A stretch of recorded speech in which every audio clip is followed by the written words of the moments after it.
The massive alien ship appeared on a quiet Tuesday morning, its silver hull gleaming in the sunlight as it descended through Earth's atmosphere. Military bases worldwide went on high alert, but the vessel made no hostile moves.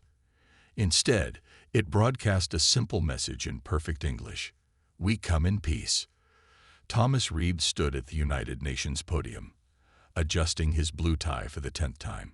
As Earth's leading expert in theoretical physics and the head of the Global Space Initiative, he had been chosen to meet the alien delegation.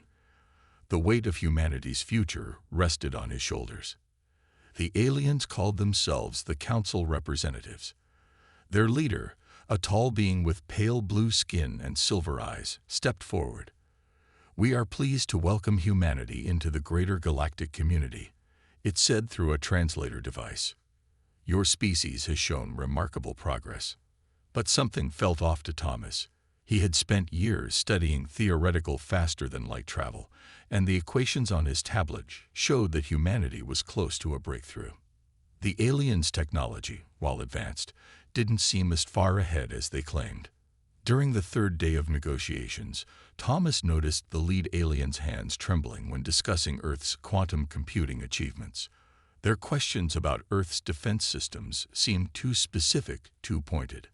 "Tell me," Thomas asked during a break, "how many species have achieved FTL travel independently?" He watched their reactions carefully. The alien ambassador's silver eyes widened slightly. "Very few. Most receive guidance from the Council." Thomas nodded, but his suspicions grew. That night, he asked Earth's most advanced quantum AI to analyze all communications from the alien ship. The results came back at 3 a.m., waking him from a troubled sleep. Hidden signals, encrypted transmissions, and they weren't going to the supposed Galactic Council headquarters. They were being sent to a massive fleet hiding behind Mars. Thomas immediately contacted the Global Defense Command. Years of secret military preparations were about to pay off. Since the 2030s, Earth had maintained a hidden fleet of advanced ships, built in underwater bases and powered by nearly complete FTL technology. The aliens' trap was about to spring, but humanity had set a trap of their own. The Council representatives were in the middle of explaining trade regulations when Earth's quantum detection grid lit up with hundreds of signals. Their hidden fleet had begun to move. Thomas stood up calmly in the middle of the alien ambassador's speech.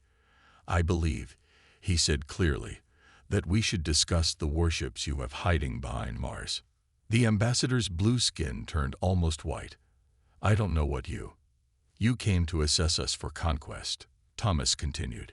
"You found a primitive species on the verge of FTL technology, and you decided to either control us or destroy us before we could join the galactic community as equals." Alarms began blaring throughout the United Nations building. The alien delegation's guards reached for hidden weapons, but Earth's security forces were faster. Stun weapons dropped the aliens before they could react. Through the windows, Thomas could see the alien ship powering up its weapons. But he wasn't worried. Deep beneath the oceans, humanity's secret fleet was already launching. The alien ambassador, now in restraints, stared at Thomas with a mixture of fear and respect. "How did you know?" Thomas smiled. "We didn't achieve everything we have by being stupid. Humanity has learned from its own history. The strong often pretend to come in peace while planning conquest. We decided long ago to be prepared for every possibility." Above New York, the alien ship's weapons charged up, ready to begin the conquest of Earth.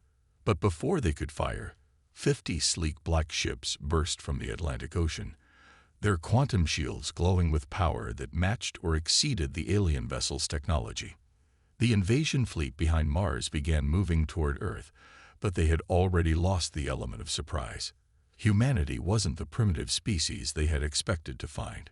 The real first contact war was about to begin, and Earth was ready. Admiral Kate Wilson stood on the bridge of the Earth flagship Thunder, her gray eyes fixed on the tactical display.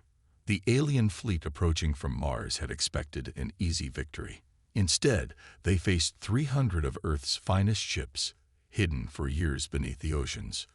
All ships, battle formation Delta, she commanded. Years of secret drills were about to pay off. Let them think we're disorganized. Draw them in. The Earth fleet scattered in what looked like panic, small groups of ships fleeing in different directions. The alien fleet split up to chase them, exactly as Kate had planned. "They're taking the bait," her tactical officer reported. "Enemy fleet is dividing into pursuit groups." Kate allowed herself a small smile. The aliens were fighting based on thousands of years of space combat experience. But they had never faced humans before. They had never faced a species that had spent its entire history fighting itself, perfecting the art of war. The alien ships were more advanced, but they were predictable. They fought by the book. Humanity had burned that book centuries ago. "All ships, execute maneuver Churchill," Kate ordered. The scattered Earth vessels suddenly cut their engines. In space, there was no air resistance to slow them down. They continued on their previous courses while rotating their ships 180 degrees.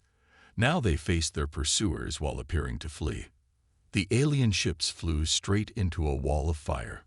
Earth's quantum cannons, reverse-engineered from scattered pieces of alien technology found on Mars years ago, tore through the enemy's shields. Kate had studied the alien ship designs for weeks.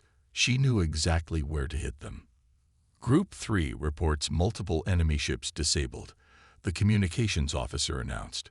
"Group 7 has captured 2 alien vessels intact." But the battle wasn't over. The alien commander had realized the trap and was consolidating their remaining forces. 150 ships formed into an attack sphere, a standard formation that had dominated space warfare for millennia. Kate typed a quick command into her console. "Launch the drones." Thousands of small, unmanned vessels poured out of Earth's ships. The aliens' targeting systems tried to track them all and failed. While their computers attempted to prioritize targets, Earth's main fleet moved into position. "They think the drones are weapons," Kate explained to her bridge crew. "They don't realize they're just empty shells with engine cores." The drones were cheap, built from scrap metal and basic engines. Their only purpose was to confuse and distract.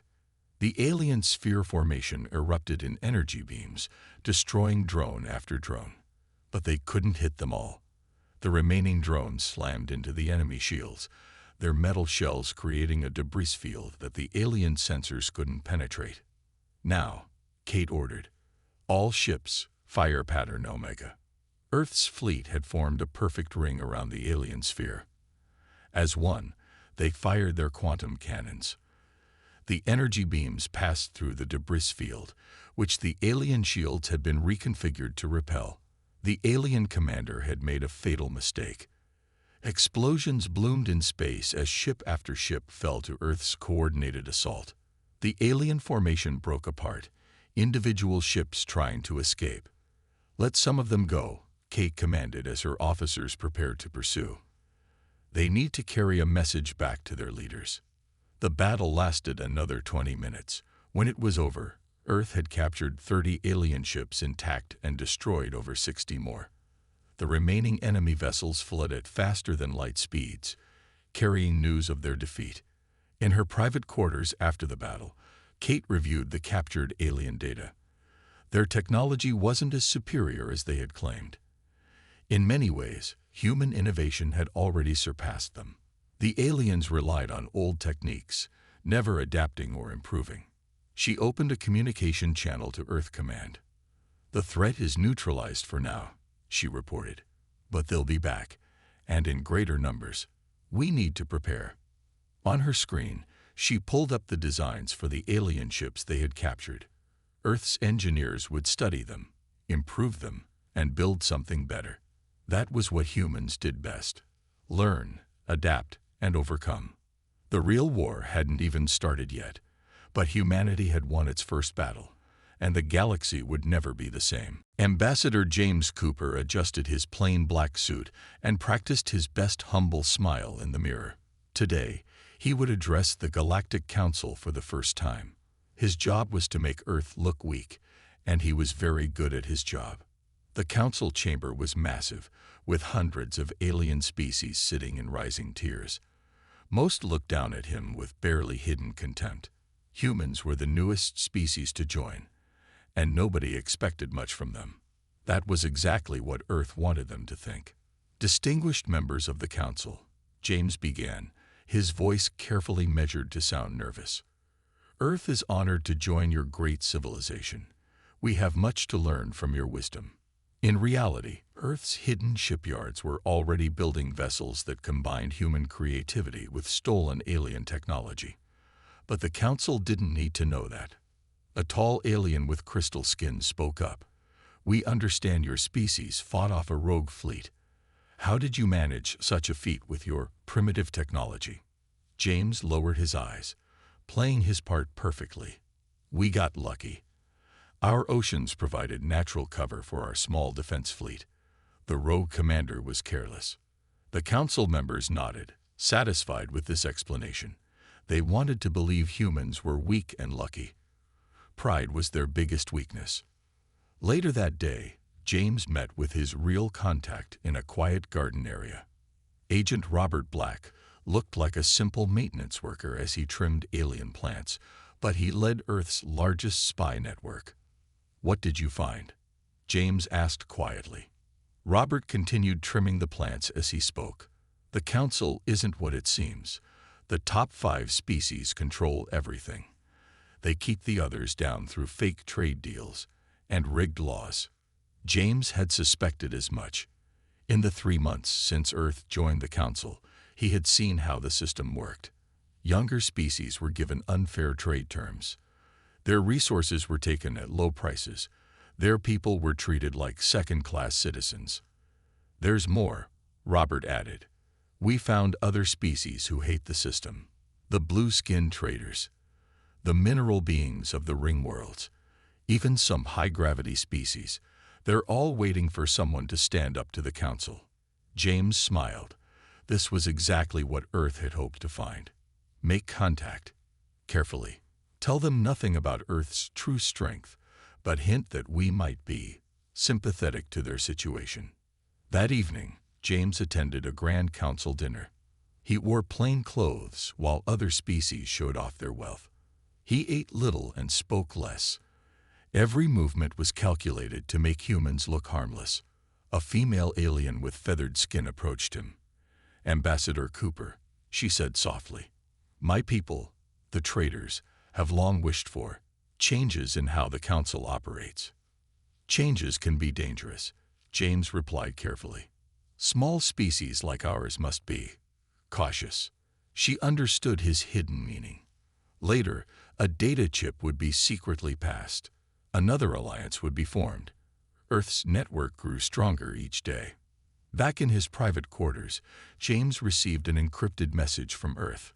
The hidden colonies beyond council space were growing. The new ships were ready. Earth's quantum AI had cracked most of the council's security codes. But timing was everything. Earth needed more allies, more hidden strength. The council's 5 ruling species had ruled the galaxy for 10,000 years. They wouldn't give up power easily. James sent a short reply. Continue as planned. The council suspects nothing.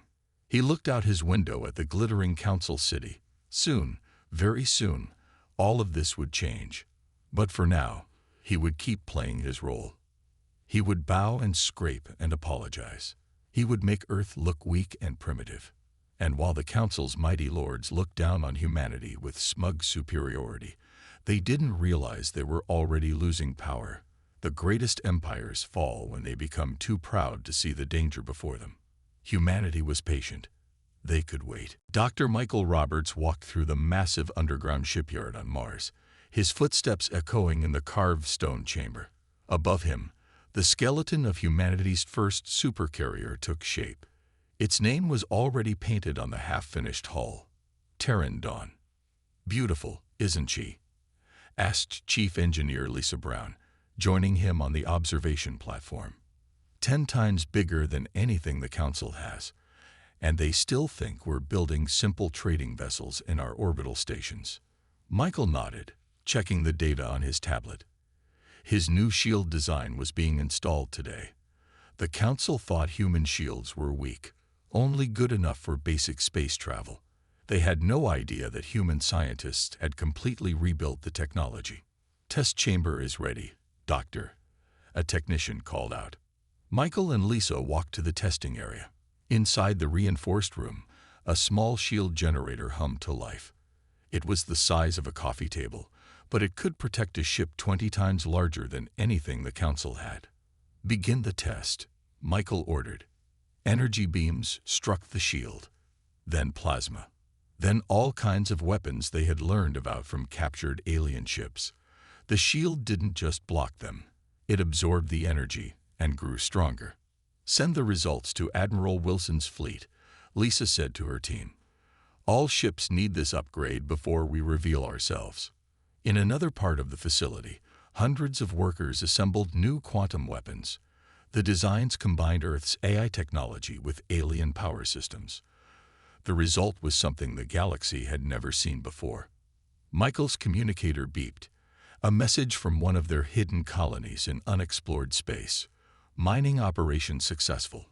Sending rare materials through secret route." Earth now had 20 secret colonies, all built in systems the Council thought were worthless. While the Council's ships followed the same old trade routes, Earth's ships found new paths through space. They discovered resources no one else had found. "Message from intelligence," Lisa reported, checking her own device. "Our allies on the ring worlds have smuggled out more advanced technology. Their masters still don't suspect them." Michael smiled. The Council species thought their servant races were simple and obedient. They didn't notice how many of them secretly helped Earth. Every day, more oppressed species joined their hidden network. A loud alarm made them both look up. The massive doors at the end of the shipyard slowly opened. A new destroyer-class ship moved out of its construction bay, its black hull absorbing light. "That's the 50th ship this month," Lisa said proudly. "We're ahead of schedule." Michael watched the ship join others in the underground lake they used to hide ships' energy signatures. Soon, this base would be full. They were already building new shipyards in other secret locations. His tablet showed updates from other projects. The new stealth system that made ships invisible even to Council sensors. The improved faster-than-light drive that used half the energy of Council ships. The AI combat systems that could outthink any organic commander. "Doctor," a young scientist called out, running up to them. "The test results from the new fighter squadrons. You need to see this." Michael reviewed the data and whistled softly. The small one-person fighter ships were more agile than anything in known space. A single squadron could take down a Council cruiser. They had built thousands. "How long until the Terran Dawn is ready?" he asked Lisa. 2 more months. We're installing the last of the special systems now." She paused. "The Council still thinks we're struggling to build basic ships. Their spies report seeing only old technology in our public shipyards." Michael looked up at the massive supercarrier. Its hull was made of materials the Council didn't know existed. Its weapons were beyond their understanding. When it finally revealed itself, it would change everything. "Keep working," he told his teams. "Earth is counting on all of you." In the darkness of the underground base, humanity's real fleet grew stronger every day. The Council's time was running out, but they were too blind to see it. The Shadow Fleet was almost ready. The Council chamber erupted in angry shouts. The 5 ruling species glared down at Ambassador James Cooper, their patience finally running out. "Earth must share its FTL technology," demanded High Counselor Vex, his crystalline form glowing red with anger. "Your primitive designs might help us understand why our ships keep having problems." James hid his smile. Those problems were actually caused by Earth's hidden sabotage program. Their secret allies among the servant races had been placing tiny devices in Council ships for months. These devices slowly damaged the engines in ways that looked like natural wear. "We are honored by your interest," James replied calmly, "but our technology is very basic. Surely the Great Council doesn't need help from primitive humans." In his hidden earpiece, a voice spoke urgently. "Ambassador, leave now. They're making their move." James noticed the council guards moving closer. Their weapons weren't set to stun anymore. "If you'll excuse me," he said, bowing deeply, "I have urgent matters to attend to." He walked calmly toward the exit, counting steps. 3 council assassins were following him. In his pocket, a small device sent out a signal. Suddenly, all lights in the council building went dark. When they came back on 5 seconds later, James was gone. The assassins found only an empty corridor. Miles away, in a hidden bunker, Admiral Kate Wilson received the emergency signal. "They finally showed their true colors," she said to her command staff. "Begin Operation Shadow." Across council space, things began to happen. Ships reported engine failures. Communication systems stopped working. Power plants mysteriously shut down. On the ringworlds, the mineral beings who had been servants for thousands of years began their secret mobilization. In the trade worlds, the blue-skinned aliens quietly armed their merchant ships. Throughout the galaxy, oppressed species prepared for the signal they had been waiting for. Back on Earth, the Global Defense Council met in their underground chamber. "The Council plans to attack Earth in 3 days," reported Intelligence Chief Robert Black. "They think our defenses are weak. They think they can force us to submit. Are all pieces in position?" asked President Maria Torres. Robert displayed a holographic map of the galaxy. Hundreds of dots showed Earth's hidden fleet positions. Thousands more showed their secret allies. "The Council has 1,000 ships," he explained. "They think it's more than enough to defeat us. They don't know about our shadow fleet. They don't know about our allies. They don't know about the Terran Dawn." In Mars orbit, hidden by advanced stealth fields, the massive supercarrier Terran Dawn waited with its battle group. Its captain, David Mills, reviewed the final system checks. "All new shield systems operating at full power," reported his engineering chief. "Quantum weapons charge. Combat systems online." David looked at the latest intelligence report. The Council was gathering its fleet, preparing to pacify Earth. They would launch a surprise attack in 3 days. But humanity had learned from its own history. Never again would they be the victims of a surprise attack. Message from Admiral Wilson, his communications officer announced. "Operation Shadow is in effect. All ships maintain stealth positions until the signal." David watched his crew at their stations, humans working alongside allies from other species who had secretly joined them, all of them tired of Council rule, all of them ready for change. "The Council thinks they're the hunters," he told his crew. "They don't realize they're walking into our trap." In the Council chamber, the 5 ruling species continued their planning. They never noticed their servant races watching them carefully. They never suspected their technology had been compromised. They never imagined that humans had outthought and outmaneuvered them at every step. The galaxy was a powder keg ready to explode, and humanity held the match. In 3 days, everything would change. The Council's rule would end not with a whimper, but with a roar that would echo across the stars. Humanity was ready. Their allies were ready. The revolution was about to begin. The Council fleet appeared above Earth exactly as predicted. 1,000 warships, their weapons charged, ready to force humanity into submission. High Counselor Vex's voice boomed across all channels. "Surrender now, and we will be merciful. Resist, and be destroyed." In her command center, Admiral Kate Wilson smiled. "Send our response." All across Council space, hidden transmitters activated. On thousands of worlds, oppressed species received the signal they had waited for. The revolution began with 6 simple words. "Humanity declines. Let us show you why." The Terran Dawn dropped its stealth field first. The massive supercarrier appeared behind the Council fleet, its black hull gleaming in the starlight. Then more ships appeared. Hundreds, then thousands of vessels materialized from seemingly empty space. "Impossible," Vex screamed. "Their technology is primitive."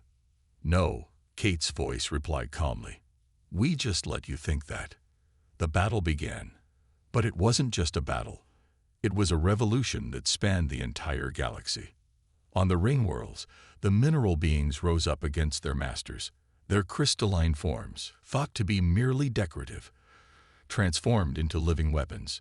Centuries of hidden preparation paid off in minutes. In the trade worlds, the blue-skinned merchants revealed their heavily armed ships. Trade vessels transformed into warships, their hidden weapons deploying. The Council's control of trade routes collapsed in hours. Back at Earth, the Council fleet found itself trapped.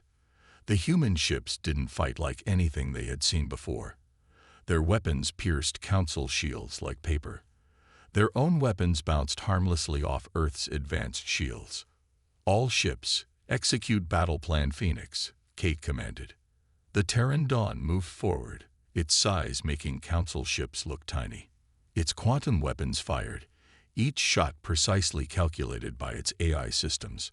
Council ships exploded or drifted powerless in space. On the Council homeworld, the servant races they had looked down on for centuries revealed their true strength. Council leaders found their own security forces turning against them. Their automated systems stopped responding. How is this possible? A council member demanded as human peacekeepers entered their chamber. Ambassador James Cooper walked in, no longer pretending to be humble. "You ruled through fear and pride," he explained. "You never imagined the lesser species could work together. You never thought humans could unite them." David Mills, captain of the Terran Dawn, watched the space battle turning into a rout. Council ships were surrendering or fleeing. Their formations broke apart as Earth's allies attacked from within their own ranks. "Enemy flagship detected," his AI reported. "High Counselor Vex is attempting to escape." "Not today," David said. "Disable their engines." The Terran Dawn's weapons struck with surgical precision. Vex's ship drifted powerless, its mighty engines dead. Throughout the galaxy, the story was the same. Council power crumbled as centuries of oppression ended in hours. Their carefully built empire fell to a force they had never understood: unity. Kate received reports from across space. Ring worlds secured. Former masters in custody. Trade worlds liberated. New government forming. Council defense stations captured intact. Servant races free, requesting Earth's protection. The Council fleet that had come to conquer Earth was now surrounded. Of 1,000 ships, over 600 had surrendered. The rest were destroyed or disabled. "Your reign is over," Kate announced to Vex's crippled flagship. "The galaxy will be free." The revolution took less than one Earth day.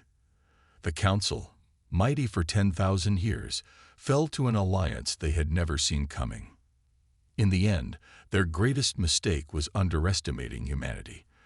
They thought humans were primitive because they were young. They never understood that humanity's youth was its strength. Humans knew how to adapt, how to innovate, how to unite others for a cause. As the sun set on Earth that day, the galaxy had changed forever. The Council's empire was gone. In its place, something new would rise. And this time, it would be built on freedom, not fear. 3 months after the revolution, the Great Hall of the former Council chamber looked very different. Where once only 5 species made decisions for the galaxy, now representatives from hundreds of worlds sat together as equals. President Maria Torres stood at the center podium, looking at the gathered species. Some were crystalline, others made of energy. Some breathed different gases, others were living metals.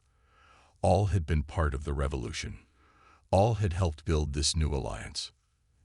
"The old Council ruled through fear," she said, her voice translated into 100 languages. "The Terran Alliance will rule through cooperation and respect." In orbit above, the Terran Dawn patrolled with ships from 20 different species. Captain David Mills watched former enemies learning to work together. His crew now included beings from across the galaxy, each bringing unique skills and perspectives. Another group of worlds requesting to join the alliance, his communications officer reported. That makes 50 new applications this week. David wasn't surprised. Word had spread about how Earth treated its allies. The new alliance offered fair trade, shared technology, and mutual protection. It was everything the Council had promised but never delivered. On the Rainworlds, Dr. Michael Roberts worked with the crystalline beings, combining their living crystal technology with Earth's quantum science. The results were amazing. New ships that could heal themselves, clean power sources that could run for centuries. "Your people learn so quickly," said the Crystal Elder, watching Michael work. "The Council told us humans were primitive. They were so wrong." Ambassador James Cooper, now head of the Alliance Diplomatic Corps, visited a former Council mining world. Where slaves once dug rare metals in dangerous conditions, advanced robots now did the work. The local species used the profits to build schools and hospitals. "The Council kept us poor and desperate," the local leader told him. "Earth showed us how to build a better future." In the Alliance's new headquarters on Earth, Admiral Kate Wilson reviewed the latest reports with Robert Black. Former Council worlds joining voluntarily. Trade routes running smoothly under fair rules. New technologies being shared between species. Joint defense fleets protecting all Alliance space. Schools teaching students from different worlds. "The Council would never believe this," Robert said, looking at the success stories. "They thought different species could never work together as equals." "That was their biggest mistake," Kate replied. "They didn't understand that diversity makes us stronger." President Torres called a special session to announce the Alliance's newest project. The Great Hall fell silent as she explained. "Today we begin building the Stellar Academy. It will be a place where all species can learn from each other. Council technology, human innovation, ring world crystals, trade world economics, all knowledge will be shared." The hall erupted in cheers. This was what they had fought for. Not just freedom from the Council, but a chance to build something better. On Mars, the shipyards were busy again. But now they built ships for peaceful exploration. The new vessels carried crews from dozens of species, seeking out unknown parts of the galaxy. There were still discoveries to be made, new civilizations to meet. Earth's quantum AI systems, now working together with alien technologies, predicted a golden age of peace and discovery. The Alliance wasn't perfect. There were still problems to solve, disputes to settle, but they faced these challenges together, as equals. In the Great Hall, President Torres finished her speech with words that would be remembered for generations. "The Council thought humanity's youth made us weak, but being young meant we could still dream of better things. They thought our shorter lives made us primitive, but it taught us to make every moment count. They thought our diversity made us divided, but it taught us how to unite others." She looked at the assembled beings. Former enemies now friends, former servants now partners. "Together, we will build the galaxy the Council promised but never delivered. A galaxy of peace, progress, and possibility. This is humanity's gift to the stars." The new age had begun, and it started with Earth.